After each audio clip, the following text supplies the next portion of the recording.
पटेल यानी कि राष्ट्रीय लोक मोर्चा के अध्यक्ष उपेंद्र कुशवाहा ने बड़ा बयान दे दिया है। न्यूज 18 इंडिया से खास बातचीत में कुशवाहा ने यह कहा कि काराकाट से पवन सिंह के चुनाव लड़ने का असर बाकी सीटों पर क्या हुआ ये सबको पता है। मुझे जवाब देने की कोई जरूरत नहीं है, मेरी कोई नाराजगी नहीं है। कुशवाहा को बिहार की काराकाट सीट से चुनाव में हार का सामना करना पड़ा था। बिहार में जब मंत्रिपरिषद का गठन होगा तो उसमें बिहार को भी प्रतिनिधित्व अधिक मिलने की संभावना, क्योंकि इस बार बीजेपी को बहुमत नहीं आया है, एनडीए को बहुमत है। आपकी सीट बहुत चर्चा में थी, काराकाट से आप तो लड़ते ही थे, पहले वहीं से जीते और मंत्री भी बने और इस बार पवन सिंह वहां पहुंच गए।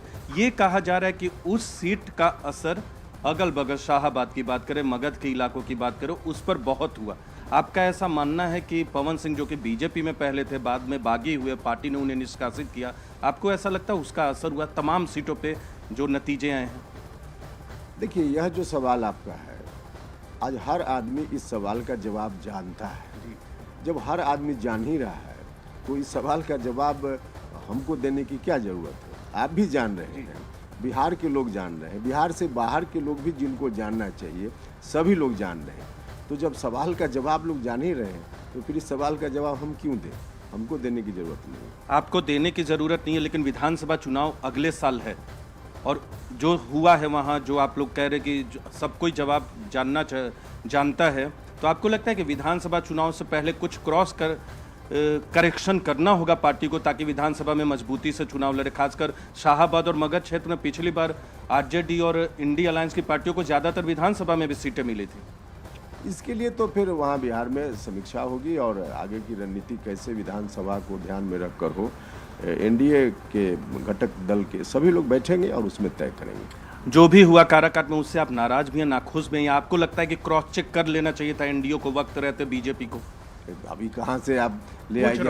हम नाराज बिल्कुल नहीं है, उसमें नाराजगी का कहाँ कोई सवाल होता है। चुनाव है, जनता का जो निर्णय हुआ, जनता का निर्णय सर आंखों पर है, उसमें नाराजगी जैसी कोई बात नहीं है।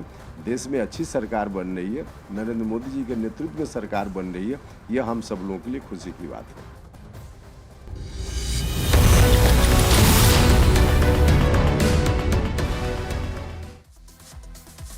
मोदी 3.0 सरकार में न्यूज 18 के पास संभावित केंद्रीय कैबिनेट की सूची, दल और राज्यों के प्रतिनिधित्व के हिसाब से बनाई गई लिस्ट। आंध्र प्रदेश से राम मोहन नायडू और कर्नाटक से एचडी कुमारस्वामी पीएम मोदी की नई कैबिनेट में हो सकते हैं शामिल। पीएम मोदी की नई कैबिनेट में यूपी से अनुप्रिया पटेल और जयंत चौधरी को मिल सकती है जगह।